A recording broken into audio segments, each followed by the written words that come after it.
बताएं, राम से चल के राम पे आए। प्रेम कोई हम और न जाने, राम से रूठे राम से माने। राम सिया की करुण कहानी, एक है चंदन एक है पानी। राम सिया राम जय जय राम। राम सिया राम जय जय राम। राम राम दोस्तों, मैं हूँ रेणु भाटिया और आप सुन रहे हैं Rab Katha presents Valmiki Ramayana as it is. ये है 50th एपिसोड अरण्य कांड भाग 11। वन में हम दोनों भाइयों के आश्रम से अलग हो जाने पर क्या सीता सकुशल रह सकेगी? जनस्थान में जो राक्षस का संहार हुआ है उसके कारण सारे राक्षस मुझसे बैर बांधे हुए हैं। आज बहुत से भयंकर अपशकुन भी दिखाई देते हैं। सियारनी की बोली सुनकर इस प्रकार चिंता करते हुए मन को वश में रखने वाले श्री राम तुरंत लौटकर आश्रम की ओर चले। मृग रूपधारी राक्षस के द्वारा अपने को आश्रम से दूर हटाने की घटना पर विचार करके श्री रघुनाथ जी शंकित हृदय से जनस्थान को आए। उनका मन बहुत दुखी था, वे दीन हो रहे थे। उसी अवस्था में वन के मृग और पक्षी उन्हें बाएं रखते हुए वहां आए और भयंकर स्वर में अपनी बोली बोलने लगे। उस महाभयंकर अपशकुनों को देखकर श्री रामचंद्र जी तुरंत ही बड़े वेग में अपने आश्रम की ओर लौटे। इतने में ही उन्हें लक्ष्मण आते दिखाई दिए। उन्हें की कांति फीकी पड़ गई। थोड़ी देर में निकट आकर लक्ष्मण ने श्री रामचंद्र जी से मिले। दुख और विषाद में डूबे हुए लक्ष्मण ने दुखी और विषादग्रस्त श्री रामचंद्र जी से भेंट की। उस समय राक्षसों से सेवित निर्जन वन में सीता को अकेली छोड़कर आए हुए लक्ष्मण को देख भाई श्री राम ने उनकी निंदा की। लक्ष्मण का बायां हाथ पकड़कर रघुनंदन आत से हो गए और पहले कठोर तथा अंत में मधुर वाणी द्वारा इस प्रकार बोले। अहो सौम्य लक्ष्मण, यह तुमने बहुत बुरा किया जो सीता को अकेली छोड़कर यहाँ चले आए। क्या वहाँ सीता सकुशल होगी? वीर, मुझे इस बात का संदेह नहीं है कि वन में विचरने वाले राक्षसों ने जनक कुमारी सीता को या तो सर्वथा नष्ट कर दिया होगा या उन्हें खा गए होंगे, क्योंकि मेरे आसपास बहुत से अपशकुन हो रहे हैं। पुरुष सिंह लक्ष्मण, क्या हम लोग जीती जागती हुई जनक दुलारी सीता को पुनः स्वस्थ और सकुशल पा सकेंगे? महाबली लक्ष्मण, ये मृगों के झुंड दाहिनी ओर से आकर जैसे अमंगल सूचित कर रहे हैं, ये गीदड़ जिस तरह भैरवनाद कर रहे हैं और जल्दी सी प्रतीत होने वाली संपूर्ण दिशाओं में पक्षी जिस तरह बोली बोल रहे हैं, इन सब से यही अनुमान होता है कि राजकुमारी सीता शायद ही सकुशल हो। यह राक्षस मृग के समान रूप धारण करके मुझे लुभाकर दूर ले गया था। महान परिश्रम करके जब मैंने उसे किसी तरह मारा तब वह मरते ही राक्षस हो गया। लक्ष्मण, अंत मेरा मन अत्यंत दीन और अप्रसन्न हो रहा है। मेरी बाई आंखें फड़क रही है। इससे जान पड़ता है कि निसंदेह आश्रम में सीता नहीं है। उसे कोई हर ले गया, वह मारी गई अथवा किसी राक्षस के साथ मार्ग में होगी। लक्ष्मण को दीन संतोष शून्य और सीता को साथ लिए बिना आए देख धर्मात्मा रघुनंदन श्री राम से पूछा। लक्ष्मण, जो दंड काटने की ओर प्रस्थित होने पर अयोध्या से मेरे पीछे पीछे चली आई और जिसे तुम अकेली छोड़कर यहाँ आ गए, वह विदेह राजकुमारी सीता इस समय कहाँ है? मैं राज्य से भ्रष्ट हो दीन होकर दंड काटने में चक्कर लगा रहा हूँ। इस दुख में जो मेरी सहायिका हुई वह तनु मध्यमा विदेह कुमारी कहाँ है? वीर, जिसके बिना मैं 2 घड़ी भी जीवित नहीं रह सकता तथा जो मेरे प्राणों की सहचरी है, वह देव कन्या के समान सुंदरी सीता इस समय कहाँ है? लक्ष्मण, तपाए हुए सोने के समान कांति वाली जनक नंदिनी सीता के बिना मैं पृथ्वी का राज्य और देवताओं का आधिपत्य भी नहीं चाहता। वीर, जो मुझे प्राणों से भी बढ़कर प्रिय है, वह विदेह राजकुमारी सीता क्या अब जीवित होगी? मेरे वन में जाना सीता को खो देने के कारण व्यर्थ तो नहीं हो जाएगा। सुमित्रा नंदन, सीता के नष्ट हो जाने के कारण जब मैं मर जाऊंगा और तुम अकेले ही अयोध्या लौटोगे, उस समय क्या माता कैकेयी सफल मनोरथ एवं सुखी होगी? जिसका एकलौता पुत्र मैं मर जाऊंगा, वह तपस्विनी माता कौशल्या क्या पुत्र और राज्य के संपन्न तथा कृत हुई कैकेयी के सेवा में विनीत भाव से उपस्थित होगी? लक्ष्मण, यदि विदय नंदिनी सीता जीवित होगी तभी मैं फिर आश्रम में पैर रखूंगा। यदि सदाचार परायण मैथिली मर गई होगी तो मैं प्राणों का परित्याग कर दूंगा। लक्ष्मण, यदि आश्रम में जाने पर विदय राजकुमारी सीता हंसते हुए मुख से सामने आकर मुझसे बात नहीं करेगी तो मैं जीवित नहीं रहूंगा। लक्ष्मण, बोलो तो सही, विदय जीवित है या नहीं? तुम्हारे असावधान होने के कारण राक्षस इस तपस्विनी को खा तो नहीं गए, जो सुकुमारी है, भोली भाली है तथा जिसके वनवास के पहले दुख का अनुभव नहीं किया था, वह विदयी आज मेरे वियोग से व्यथित चित्त होकर अवश्य ही शोक कर रही होगी। उस कुटिल एवं दुरात्मा राक्षस ने उच्च स्वर से हा लक्ष्मण ऐसा पुकारकर तुम्हारे मन में भी सर्वथा भय उत्पन्न कर दिया। जान पड़ता है वैद्य ने भी मेरे स्वर से मिलता जुलता उस राक्षस का स्वर सुन लिया और भयभीत होकर तुम्हें भेज दिया और तुम भी शीघ्र ही मुझे देखने के लिए चले आए। जो भी हो, तुमने वन में सीता को अकेली छोड़कर सर्वथा दुखद कार्य कर डाला। क्रूर कर्म करने वाले राक्षसों को बदला लेने का अवसर दे दिया। मांस बख्शी निशाचर मेरे हाथों खर के मारे जाने से बहुत दुखी थे। उन घोर राक्षसों ने सीता को मार डाला होगा, इसमें संशय नहीं है। शत्रुनाशन, मैं सर्वथा संकट के समुद्र में डूब गया हूँ। ऐसे दुख का अवश्य ही अनुभव करना पड़ेगा, ऐसी शंका हो रही है। अंत अब मैं क्या करूं? इस प्रकार सुंदरी सीता के विषय में चिंता करते हुए लक्ष्मण सहित रघुनाथ जी तुरंत जनस्थान में आए। अपने दुखी अनुज लक्ष्मण को कोसते एवं भूख प्यास तथा परिश्रम से लंबी सांस खींचते हुए सूखे मुंह वाले श्री रामचंद्र जी आश्रम के निकटवर्ती स्थान पर आकर उसे सूना देख विषाद में डूब गए। वीर श्री राम ने आश्रम में प्रवेश करके उसे भी सूना देखा। कुछ ऐसे स्थलों में अनुसंधान किया जो सीता के विहार स्थान थे। उन्हें भी सूना पाकर उस क्रीड़ा भूमि में यही वह स्थान है जहाँ मैंने अमुक प्रकार की क्रीड़ा की थी, ऐसा स्मरण करके उनके शरीर में रोमांच सा आ गया और वे व्यथा से पीड़ित हो गए। आश्रम में आने से पहले मार्ग में श्री राम और लक्ष्मण ने परस्पर जो बात कही थी उन्हें पुनः विस्तार के साथ बता रहे हैं। सीता के कथा अनुसार आश्रम में अपने पास आए हुए सुमित्रा कुमार लक्ष्मण से मार्ग में ही रघुनंदन श्री राम बड़े दुख से यह बात पूछी। लक्ष्मण, जब मैं तुम्हारे विश्वास पर वन में सीता को छोड़ा था तब तुम उसे अकेली छोड़कर क्यों आए? लक्ष्मण, मिथिलेश कुमारी को छोड़कर तुम जो मेरे पास आए हो, उसे देखते ही जिस महान अनिष्ट का आशंका मेरे मन में व्यथित कर रहा है वह सत्य जान पड़ने लगा है। लक्ष्मण, मेरी बाईं आंख और बाईं भुजा फड़क रही है। तुम्हें आश्रम से दूर सीता के बिना ही मार्ग पर आते देख मेरा हृदय भी धक धक कर रहा है। श्री रामचंद्र जी के ऐसा कहने पर उत्तम लक्षणों से संपन्न सुमित्रा कुमार लक्ष्मण अत्यंत दुखी होकर अपने शोकग्रस्त भाई श्री राम से बोले, भैया, मैं स्वयं अपनी इच्छा से उन्हें छोड़कर नहीं आया हूँ। उन्हीं के कठोर वचनों से प्रेरित होकर मुझे आपके पास आना पड़ा है। आपके ही समान स्वर में किसी ने जोर से पुकारा, लक्ष्मण मुझे बचाओ। यह वाक्य मिथिलेश कुमारी के कानों में भी पड़ा। उस आर्तनाद को सुनकर मैथिली आपके प्रति स्नेह के कारण भय से व्याकुल हो गई और रोती हुई तुरंत मुझसे बोली, जाओ जाओ। जब बारंबार उन्होंने जाओ जाओ कहकर मुझे प्रेरित किया तब उन्हें विश्वास दिलाते हुए मैंने मैथिली से ये बात कही, देवी, मैं ऐसे किसी राक्षस को नहीं जानता जो भगवान श्री राम को भय में डाल सके। आप शांत रहें। यह भैया की आवाज नहीं है, किसी दूसरे ने इसी तरह पुकारा है। सीते, जो देवताओं को भी रक्षा कर सकते हैं वह मेरे बड़े भाई मुझे बचाओ ऐसा निंदित वचन कैसे कहेंगे? किसी दूसरे ने किसी बुरे उद्देश्य से मेरे भैया के स्वर की नकल करके लक्ष्मण मुझे बचाओ यह बात जोर से कही है। शोभ ने, उस राक्षस ने ही भय के कारण मुझे बचाओ यह बात मुंह से निकाली है। आपको व्यथित नहीं होना चाहिए।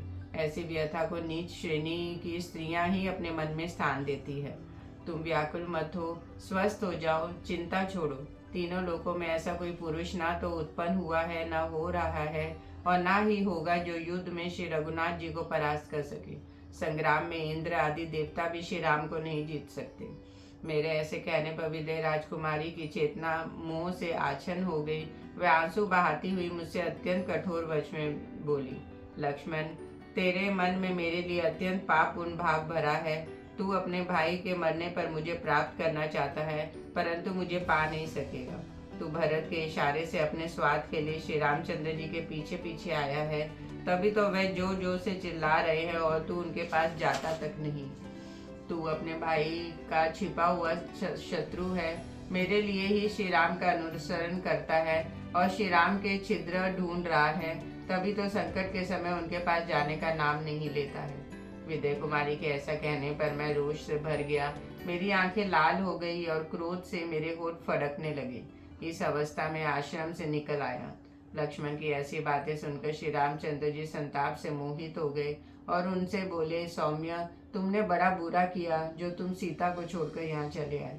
मैं राक्षसों का निवारण करने में समर्थ हूँ, यह जानते हुए भी तुम मैथिली के क्रोधयुक्त वचन से उत्तेजित होकर निकल पड़े।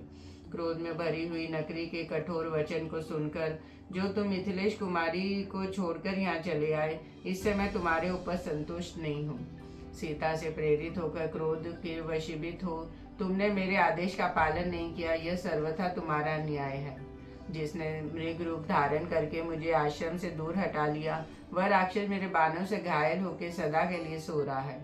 धनुष खींचकर उस बाण का संधान करके मैंने लीला पूर्वक चलाए हुए बाणों से ज्यों ही उस मृग को मारा, त्यों ही वह मृग के शरीर का परित्याग करके बाहों में बाजूबंद धारण करने वाला राक्षस बन गया। उसके स्वर में बड़ी व्याकुलता आ गई थी।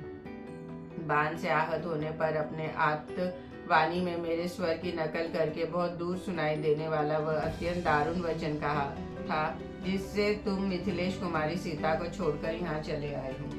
आश्रम की ओर आते समय श्री राम की बाई आंख के नीचे वाली पलक जोर जोर से फड़कने लगी। श्री राम चलते चलते लड़खड़ा गए और उनके शरीर में कंपन होने लगी। बारंबार इन अपशकुनों को देखकर वह कहने लगे, क्या सीता को सकुशल होगी? सीता को देखने के लिए उत्कंठित हो वे बड़ी उतावली के साथ आश्रम पर गए। वहाँ कुटिया सूनी देखकर उनका मन अत्यंत उद्विग्न हो उठा। रघुनंदन बड़े वेग से इधर उधर चक्कर लगाने और हाथ पैर चलाने लगे। उन्होंने वहाँ जहाँ तहाँ बनी हुई एक एक पर्णशालाओं को चारों ओर से देख डाला, किंतु उस समय उसे सीता से सुनी ही पाया। जैसे हेमंत ऋतु में कमलिनी हिम से ध्वस्त हो श्रीहीन हो जाती है, उसी प्रकार प्रत्येक पर्णशाला शोभा शून्य हो गई थी। वह स्थानों वृक्षों की सनसनाहट के द्वारा मानो रो रहा था। फूल मुरझा गए थे, मृग और पक्षी मन मारे बैठे थे। वहाँ की संपूर्ण शोभा नष्ट हो गई थी। सारी कुरी उजाड़ दिखाई देती थी। वन के देवता भी उस स्थान को छोड़कर चले गए थे। सब और मृग चर्म और कुश बिखरे हुए थे। चटाइयाँ अस्त व्यस्त पड़ी थी। पर्णशाला को सुनी देख भगवान श्री राम बारंबार विलाप कर रहे थे। हाय, सीता को किसी ने हर तो नहीं लिया, उसकी मृत्यु तो नहीं हो गई, अथवा वह खो तो नहीं गई, या किसी राक्षस ने उसे खा तो नहीं लिया, वह भीरू कहीं छिप तो नहीं गई है, अथवा फल मूल लाने के लिए वन के भीतर तो नहीं चली गई। संभव है फल फूल लाने के लिए गई हो, या जल लाने के लिए किसी पुष्करिणी अथवा नदी के तट पर गई हो। श्री रामचंद्र जी ने प्रयत्न पूर्वक अपनी प्रिय पत्नी सीता को वन में चारों ओर ढूंढा, किंतु कहीं भी उनका पता न लगा। शोक के कारण श्री राम की आंखें लाल हो गई। वह उन्मत्त से समान दिखाई देने लगे। एक वृक्ष से दूसरे वृक्ष के पास दौड़ते हुए वे पर्वतों, नदियों और नदी के किनारे घूमने लगे। शोक से समुद्र में डूबे हुए श्री रामचंद्र जी विलाप करते करते वृक्षों से पूछने लगे, कदम, मेरी प्रिय सीता तुम्हारे पुष्प से बहुत प्रेम करती थी, क्या वह यहाँ है? क्या तुमने उसे देखा है? यदि जानते हो तो उस शुभावना सीता का पता बताओ। उसके अंग सुनिग्ध पल्लवों के समान कोमल है तथा शरीर पर पीले रंग की रेशम साड़ी शोभा पा रही है। विल्लव, मेरे प्रिया के स्तन तुम्हारे ही समान है, यदि तुमने देखा हो तो बताओ। अथवा अर्जुन, तुम्हारे फूलों पर मेरी प्रिया का विशेष अनुराग था, अंत तुम ही उसका समाचार बताओ। कृष्णंगी जनक किशोरी जीवित है या नहीं? यह ककुंभ अपने ही समान उरु वाली मिथिलेश कुमारी को अवश्य जानता होगा, क्योंकि वह वनस्पति, लता, पल्लव तथा फूलों से संपन्न हो बड़ी शोभा पा रहा है। कुकुम, तुम सब वृक्षों में श्रेष्ठ हो, क्योंकि यह ब्रह्म तुम्हारे समीप आकर अपने झंकारों द्वारा तुम्हें यशोगान करते हैं। तुम ही सीता का पता बताओ। अहो, यह भी कोई उत्तर नहीं दे रहा। यह तिलक वृक्ष अवश्य सीता के विषय में जानता होगा, क्योंकि मेरी प्रिया सीता को भी तिलक से प्रेम था। अशोक, तुम शोक दूर करने वाले हो। इधर मैं शोक से अपनी चेतना खो बैठा हूँ। मुझे मेरी प्रियतमा का दर्शन कराकर शीघ्र ही अपने जैसे नाम वाला बना दो। मुझे अशोक शोकहीन कर दो। ताल वृक्ष, तुम्हारे पके हुए फल के समान स्तन वाली सीता को यदि तुमने देखा हो तो बताओ। यदि मुझ पर तुम्हें दया आती हो तो उस सुंदरी के विषय में अवश्य कुछ कहो। जामुन, स्वर्ण के समान कांति वाली मेरी प्रिया यदि तुम्हारी दृष्टि में पड़ी हो, यदि तुम अपने उसके विषय में कुछ भी जानते हो तो निशंक होकर मुझे बताओ। कनेर, आज तो फूलों के लगने से तुम्हारी बड़ी शोभा हो रही है। अहो, मेरी प्रिय साध्वी सीता को तुम्हारे ये पुष्प बहुत पसंद थे। तुमने यदि कहीं उसे देखा हो तो मुझे बताओ। इस प्रकार राम आम, कदम, विशाल शाल, कटहल, कुरव, धव और अनार आदि वृक्षों को भी देखकर महायशस्वी श्री रामचंद्र जी उनके पास गए और वकुल, पुनाग, चंदन और केवड़े आदि के वृक्षों से भी पूछते फिरे। उस समय वे वन में पागल की तरह इधर उधर भटकते दिखाई देते थे। अपने सामने हरिण को देखकर वह बोले, मृग, अथवा तुम ही बताओ, मृग नैनी मैथिली को जानते हो? मेरी प्रिया की दृष्टि भी तुम हरिणी जैसी ही थी। अंततः संभव है वह हरिणियों के साथ हो। श्रेष्ठ गजराज, तुम्हारी सूंड के समान ही उसके दोनों उरु है। उस सीता को संभवतः तुमने देखा होगा। मालूम होता है तुम्हें उसका पता विदित है। अंत बताओ वह कहाँ है। व्याघ्र, यदि तुमने मेरी प्रिया चंद्रमुखी मैथिली को देखा है तो निशंक होकर बता दो। मुझसे तुम्हें कोई भय नहीं होगा। इतने में ही उनके भ्रम हुआ कि सीता उधर भागकर छिप रही है। तब वह बोले, प्रिय, क्यों भाग रही हो? कमल लोचने, निश्चय ही मैंने तुम्हें देख लिया है। तुम वृक्षों की ओट में अपने आप को छुपाकर मुझसे बात क्यों नहीं करती हो? वारारोहे, ठहरो ठहरो, क्या तुम्हें मुझ पर दया नहीं आती है? अधिक हास परिहास करने का तुम्हारा स्वभाव तो नहीं था, फिर किस लिए मेरी उपेक्षा करती हो? सुंदरी, पीली रेशम साड़ी से ही तुम कहाँ हो यह समूचा मिल जाती है। भागी जाती हो तो भी मैं तुमने देख लिया है। यदि मेरे प्रति स्नेह और सौहार्द हो तो खड़ी हो जाओ।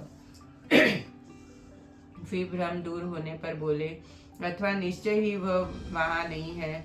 उस मनोहर मुस्कान वाली सीता को राक्षसों ने मार डाला, अन्यथा इस समय संकट में पड़े हुए कि मेरी यह कदापि अपेक्षा नहीं कर सकती थी। स्पष्ट जान पड़ता है कि मांसभक्षी राक्षसों ने मुझसे बिछड़ी हुई मेरी भोली भाली प्रिया मैथिली को उसके सारे अंग बांटकर खा लिया।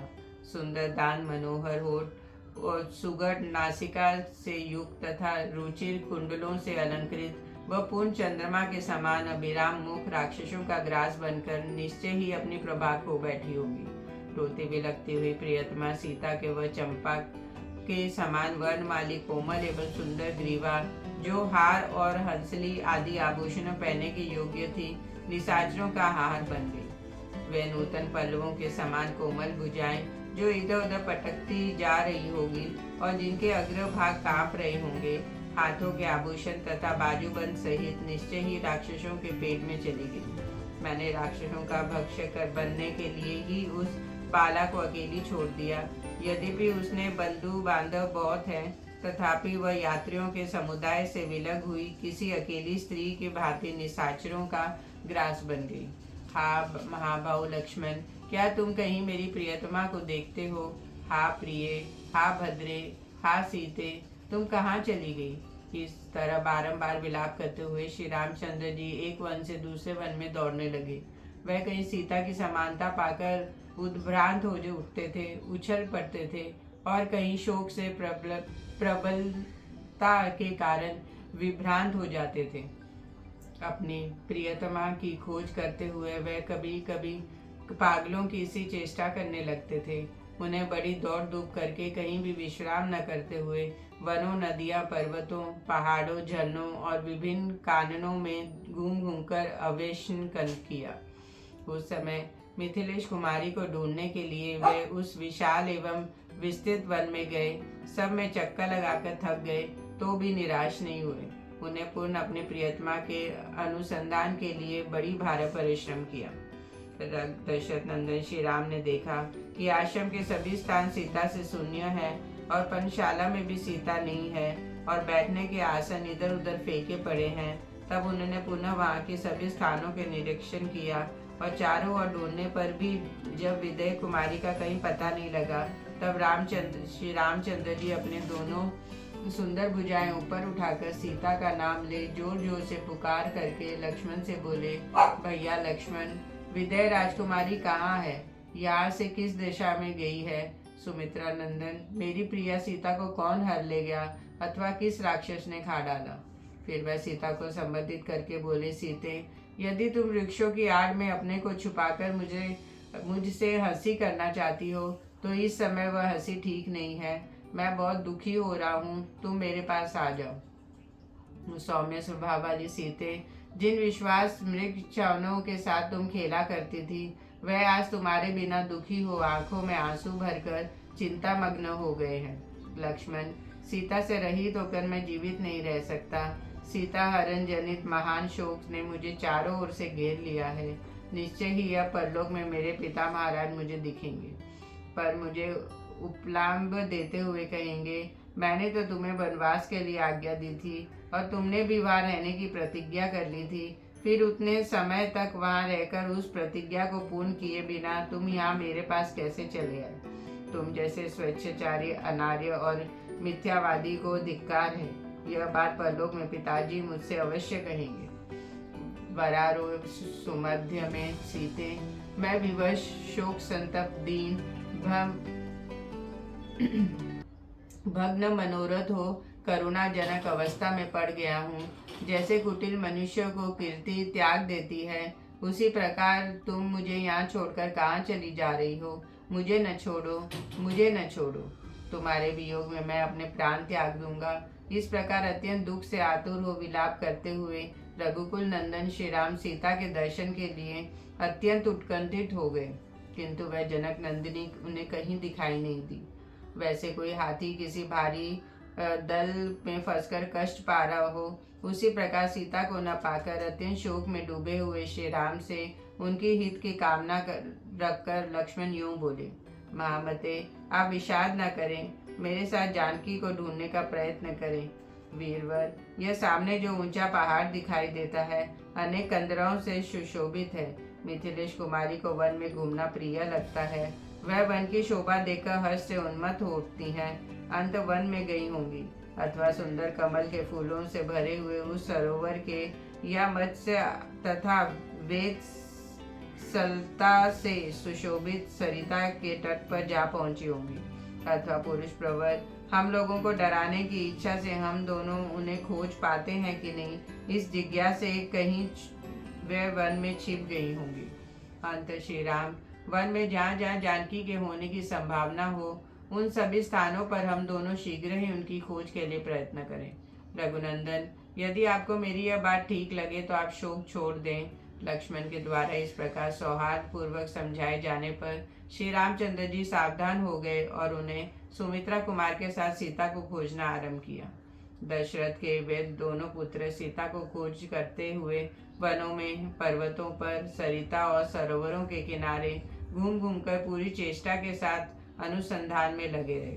उस पर्वत की चोटियां, शिलाओं और शिखरों पर उन्होंने अच्छी तरह जानकी को ढूंढा, किंतु कहीं भी उनका पता नहीं चला। पर्वत के चारों ओर खोज श्री रामचंद्र जी ने लक्ष्मण से कहा, सुमित्रा नंदन, इस पर्वत पर तो मैं सुंदरी वैदेही को नहीं देख पाता हूँ। तब दुख से संतप्त हुए लक्ष्मण ने दंडकारण्य में घूमते घूमते अपने उद्दीप्त तेजस्वी भाई से इस प्रकार कहा, महामते, जैसे महाबाहु भगवान विष्णु ने राजा बलि को बांधकर यह पृथ्वी प्राप्त कर ली थी, उसी प्रकार आप भी मिथिलेश कुमारी जानकी को पा जाएंगे।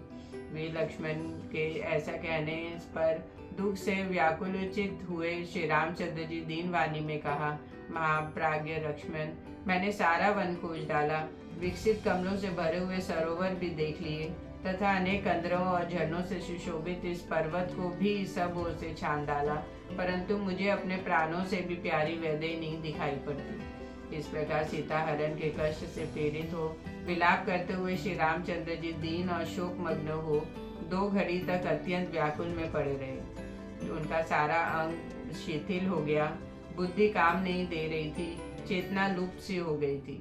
वह गरम गरम लंबी सांस खींचते हुए दीन और आतुर होकर विषाद में डूब गए। बारंबार स्वच्छवास होकर लेकर कमल नयन श्री राम आंसुओं से गदगद वाणी में हा प्रिय कहकर रोने विलखने लगे। तब शोक से पीड़ित हुए लक्ष्मण ने विनीत भाव से हाथ जोड़कर अपने प्रिय भाई को अनेक प्रकार से सांत्वना दी। लक्ष्मण के ओष्ठ पुष्ट से निकली हुई इस बात का आदर न करके श्री रामचंद्र जी अपनी प्यारी पत्नी सीता को न देखने के कारण उन्हें बारंबार पुकारने और रोने लगे। सीता को न देखकर शोक से व्याकुल हुए धर्मात्मा महाभाव कमल नयन श्री राम विलाप करते रहे। श्री रघुनाथ जी सीता के प्रति अधिक प्रेम के कारण उनके वियोग में कष्ट पा रहे थे। वह उन्हें न देखकर भी देखते हुए से समान ऐसी बातें करने लगे जो विलाप का आश्रय होने के गदगद कंठ के कारण अकंठितता से बोली जा रही थी। प्रिय, तुम्हें फूल अधिक प्रिय है, इसलिए खिली हुई अशोक की शाखाओं से अपने शरीर को छिपाती हुई और मेरा शोक बढ़ा रही हो। देवी, मैं केले के तनों के तुल्य कदली दल से ही छिपे हुए तुम्हारे दोनों जांघों को देख रहा हूँ, तुम उन्हें छिपा नहीं सकती। भद्रे देवी, तुम हंसती हुई कनेर पुष्पों की वाटिका का सेवन करती हो, बंद करो इस परिहास को, इससे मुझे कष्ट हो रहा है। विशेष आश्रम के स्थान में यह हास परिहास अच्छा नहीं बताया जाता। प्रिय, मैं जानता हूँ तुम्हारा स्वभाव परिहास प्रिय है। विशाल लोचने, आओ तुम्हारी यह पर्णशाला सुनी है। फिर भ्रम दूर होने पर वह सुमित्रा कुमार से बोले, लक्ष्मण, अब तो भली भांति स्पष्ट हो गया कि राक्षसों ने सीता को खा लिया अथवा हर लिया, क्योंकि मैं विलाप कर रहा हूँ और वह मेरे पास नहीं आ रही। लक्ष्मण, यह जो मृग समूह है, ये भी अपने नेत्रों में आंसू भरकर मानो मुझसे यही कह रही है कि देवी सीता का निशाचर खा गए। हाँ मेरी आर्य आदरणीय, तुम कहाँ चली गई हो? हाँ साध्वी, हाँ वर्णी, तुम कहाँ गई? हाँ देवी, हाँ कैकेयी सफल मनोरथ हो जाएगी। आज कैकेयी सफल मनोरथ हो जाएगी। सीता के साथ अयोध्या से निकला था, यदि सीता के बिना वहां लौटूंगा तो अपने सूने अंतपुर में कैसे प्रवेश करूंगा? सारा संसार मुझे पराक्रमहीन और निर्दय कहेगा। सीता के अपहरण से मेरी कायरता ही प्रकाश में आएगी। जब वनवास से लौटने पर मिथिलेश नरेश जनक मुझसे कुशल पूछने आएंगे, उस समय मैं कैसे उनकी ओर देख सकूंगा? मुझ सीता से रहित देख विदय राज जनक अपनी पुत्री के विनाश से संतप्त हुए निश्चय ही मूर्छित हो जाएंगे। अथवा अब मैं भरत द्वारा पालित अयोध्यापुरी को नहीं जाऊंगा। जानकी के बिना मुझे स्वर्ग भी सूना ही जान पड़ेगा। इसलिए अब तुम मुझे वन में ही छोड़कर सुंदर अयोध्यापुरी को लौट जाओ। मैं तो अब सीता के बिना किसी तरह जीवित नहीं रह सकता। भरत का गाढ़ आलिंगन करके तुम उनसे मेरा संदेह कह देना, कैकेयी नंदन, तुम सारी पृथ्वी का पालन करो, इसके लिए राम ने तुम्हें आज्ञा दी है। विभो, मेरी माता कौशल्या, कैकेयी और सुमित्रा को प्रतिदिन यथोचित रीति से प्रणाम करते हुए उन सबकी रक्षा करना और सदा उनकी आज्ञा के अनुसार चलना, यह तुम्हारे लिए मेरी आज्ञा है। शत्रुसूदन, मेरी माता के समक्ष सीता के विनाश का यह समाचार विस्तार पूर्वक कह सुनाना। सुंदर केश वाली सीता के विरह में भगवान श्री राम वन के भीतर जाकर जब इस तरह दीन भाव से विलाप करने लगे, तब लक्ष्मण भी मुख पर भय जनित व्याकुलता से चिन्ह दिखाई देने लगे। उनका मन व्यथित हो उठा और वे अत्यंत घबरा गए। अपनी प्रिया सीता से रहित हो राजकुमार श्री राम शोक और मोह से पीड़ित होने लगे। वे स्वयं तो पीड़ित थे ही, अपने भाई लक्ष्मण को भी विषाद में डालते हुए पुनः तीव्र शोक में मग्न हो गए। लक्ष्मण शोक के अधीन हो रहे थे। उनके महान शोक में डूबे हुए श्री राम दुख के साथ रोते हुए गरम उच्छ्वास लेकर अपने ऊपर पड़े हुए संकट के रूप में वचन बोले। सुमित्रा नंदन, मालूम होता है मेरे जैसा पाप कर्म करने वाला मनुष्य इस पृथ्वी पर दूसरा कोई नहीं है, क्योंकि एक के बाद दूसरा शोक मेरे प्राण और मन को विदीर्ण करता हुआ लगातार मुझ पर आता जा रहा है। निश्चय ही पूर्व जन्म में मैंने अपनी इच्छा के अनुसार बारंबार बहुत से पाप कर्म किए हैं। उन्हीं में से कुछ कर्मों का यह परिणाम आज प्राप्त हुआ, जिसे मैं यह दुख से और दूसरे दुख में पड़ता जा रहा हूँ। पहले तो मैं राज्य से वंचित हुआ, फिर मेरा स्वजनों से वियोग हुआ, तत्पश्चात पिताजी का परलोकवास हुआ, फिर माता से भी मुझे बिछड़ जाना पड़ा। लक्ष्मण, ये सारी बातें जब मुझे याद आ रही है तब मेरे शोक से का वेग बढ़ा देती है। लक्ष्मण, वन में आकर क्लेश का अनुभव करके भी यह सारा दुख सीता के समीप रहने से मेरे शरीर में ही शांत हो रहा गया था, परंतु सीता के वियोग से वह फिर उद्दप्त हो गया है, जैसे सूखे काठ का संयोग पाकर आग सहसा प्रज्वलित हो जाती है। हाय, मेरा श्रेष्ठ स्वभाव वाली भीरू पत्नी को अवश्य ही राक्षस ने आकाश मार्ग से हर लिया। उस समय समुद्र स्वर में विलाप करने वाली सीता भय के मारे बारंबार विकृत स्वर में क्रंदन करने लगी होगी। मेरी प्रिया के वे दोनों गोल गोल स्तन जो सदा लाल चंदन से चर्चित होने योग्य थे, निश्चय ही रक्त की कीच में सन गए होंगे। हाय, इतने पर भी मेरे शरीर का पतन नहीं होता। राक्षस के वश में पड़ी हुई मेरी प्रिया का वह मुख, जो स्निग्ध और सुस्पष्ट मधुर वार्तालाप करने वाला तथा काले काले घुंघराले केशों से भार से सुशोभित था, वैसे ही श्रीहीन हो गया होगा जैसे राहु के मुख में पड़ा हुआ चंद्रमा शोभा नहीं पाता। हाय, उत्तम व्रत का पालन करने वाली मेरी प्रियतमा का कंठ हर समय हार से सुशोभित होने योग्य था, किंतु रक्त भोजी राक्षसों ने सूने वन में अवश्य उसे फाड़कर उसका रक्त पिया होगा।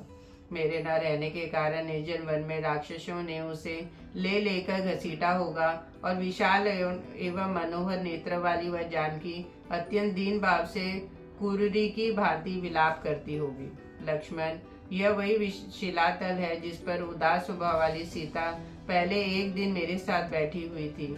उसकी मुस्कान कितनी मनोहर थी। उस समय उसने हंस हंसकर तुमसे भी बहुत सी बातें की थी। सरिताओं में श्रेष्ठ गोदावरी मेरी प्रियतमा को सदै ही प्रिय रही है। सोचता हूँ शायद इसी के तट पर गई हो, किंतु अकेली तो वह कहीं भी नहीं जाती थी। उनका मुख और विशाल नेत्र प्रफुल्ल कमलों के समान सुंदर है। संभव है वह कमल पुष्प लाने के लिए ही गोदावरी तट पर गई हो, परंतु यह भी ठीक नहीं है, क्योंकि वह मुझे साथ लिए बिना अपने कमलों के पास नहीं जाती थी। हो सकता है कि वह इन पुष्प वृक्ष समूह से युक्त और नाना प्रकार के पक्षियों से सेवित वन में भ्रमण के लिए गई हो, परंतु यह भी ठीक नहीं लगता, क्योंकि वह भीरू तो अकेली वन में जाने से बहुत डरती थी। सूर्यदेव संसार में किसने क्या किया है और क्या नहीं किया, इसे तुम जानते हो। लोगों के सत्य असत्य कर्मों को तुम ही साक्षी हो। मेरी प्रिया सीता कहाँ गई अथवा उसे किसने हर लिया, यह सब मुझे बताओ, क्योंकि मैं उसके शोक से पीड़ित हूँ। वासुदेव, समस्त विश्व में ऐसा कोई बात नहीं है जो तुम्हें सदा ज्ञात न रहती हो। मेरी कुल पालिका सीता कहाँ है ये बता दो। वह मर गई, हर ली गई अथवा मार्ग में ही है। इस प्रकार शोक के अधीन हो जब श्री रामचंद्र जी संज्ञा शून्य हो विलाप करने लगे, तब उनकी ऐसी अवस्था देख न्यायोचित मार्ग पर स्थित रहने वाली उदारचित सुमित्रा कुमार लक्ष्मण ने उनसे यह समयोचित बात कही। आर्य, आप शोक छोड़कर धैर्य धारण करें, सीता की खोज में लिए मन में उत्साह रखें, क्योंकि उत्साही मनुष्य के जगत में अत्यंत दुष्कर कार्य आज पड़ने पर कभी दुखी नहीं होते हैं। बढ़ते हुए पुरुषार्थ वाले सुमित्रा कुमार लक्ष्मण जब इस प्रकार की बातें कह रहे थे, उस समय रघुकुल की वृद्धि करने वाले श्री राम आर्त होकर उनके कथन के औचित्य पर कोई ध्यान नहीं दिया, उन्हें धैर्य छोड़ दिया और वे पुनः महान दुख में पड़ गए। तदनंतर दीन हुए श्री रामचंद्र जी दीन वाणी में लक्ष्मण से कहा, लक्ष्मण, तुम शीघ्र ही गोदावरी के तट पर जाकर पता लगाओ, सीता कमल लाने के लिए तो नहीं चली गई। श्री राम के ऐसे आज्ञा पाकर लक्ष्मण शीघ्र गति से पुनः रमणीय गोदावरी तट पर गए। अनेक तीर्थों के युक्त गोदावरी के तट पर खोजकर लक्ष्मण पुनः लौट आया और श्री राम से बोले, भैया मैं गोदावरी के घाटों पर सीता को नहीं देख पाता हूँ। जो जो से पुकारने पर भी वह मेरी बात नहीं सुनती है। श्री राम, क्लेशों का नाश करने वाली विदय राजकुमारी न जाने किस देश में चली गई। भैया श्री राम, जहाँ कृष्णकटी प्रदेश वाली सीता गई है उस स्थान को मैं नहीं जानता। लक्ष्मण की बात सुनकर दीन और संताप से मोहित हुए श्री रामचंद्र जी स्वयं ही गोदावरी नदी के तट पर गए। वहां पहुंचकर श्री राम ने पूछा, सीता कहाँ है? परंतु वध के योग्य राक्षस राज रावण द्वारा हरी गई सीता के विषय में समस्त भूतों में से किसी ने कुछ नहीं कहा। गोदावरी नदी ने भी श्री राम को कोई उत्तर नहीं दिया। तदनंतर वन के समस्त प्राणियों ने उन्हें प्रेरित किया कि तुम श्री राम को अपनी प्रिया का पता बता दो, किंतु शोक मग्न श्री राम के पूछने पर भी गोदावरी ने सीता का पता नहीं बताया। दुरात्मा रावण के उस रूप और कर्म को याद करके भय के मारे गोदावरी नदी के ने वैदेही के विषय में श्री राम से कुछ नहीं कहा। सीता के दर्शन के विषय में जब नदी ने उन्हें पूर्ण निराश कर दिया, तब सीता को न देखने से कष्ट में पड़े हुए श्री राम सुमित्रा कुमार से इस प्रकार बोले, सौम्य लक्ष्मण, यह गोदावरी नदी तो मुझे कुछ उत्तर नहीं देती है। अब मैं राजा जनक से मिलने पर उन्हें क्या जवाब दूंगा? जानकी के बिना उनकी माता से मिलकर भी मैं उनसे यह अप्रिय बात कैसे सुनाऊंगा? राज्यहीन होकर वन में जंगली फल फूलों से निर्वाह करते समय भी जो मेरे साथ रहकर मेरे सभी दुखों को दूर किया करती थी, वह विदय राजकुमारी कहाँ चली गई? बंधु बांधवों से यह मेरा विच्छेद हो गया था। अब सीता के दर्शन से भी मुझे वंचित होना पड़ा। उसकी चिंता में निरंतर जगत जागते रहने के कारण अब मेरी सभी रातें बहुत बड़ी हो जाएंगी। मंदाकिनी नदी, जनस्थान तथा प्रस्थ वन पर्वत, इन सभी स्थानों पर मैं बारंबार भ्रमण करूंगा। शायद वहां सीता का पता चल जाए। वे लक्ष्मण, यह विशाल मृग मेरी ओर बारंबार देख रहे हैं, मानो यहाँ ये मुझसे कुछ कहना चाहते हैं। मैं इनकी चेष्टाओं को समझ रहा हूँ। तदनंतर उन सबकी ओर देखकर पुरुष सिंह श्री रामचंद्र जी ने उनसे कहा, बताओ सीता कहाँ है? उन मृगों की ओर देखते हुए राजा श्री राम ने जब अश्रु गदगद वाणी में इस प्रकार पूछा, तब वह मृग सहसा उठकर खड़े हो गए और ऊपर की ओर देखकर आकाश मार्ग की ओर लक्ष्य करते हुए सब के सब दक्षिण दिशा की ओर मुंह किए हुए दौड़े। जय श्री राम।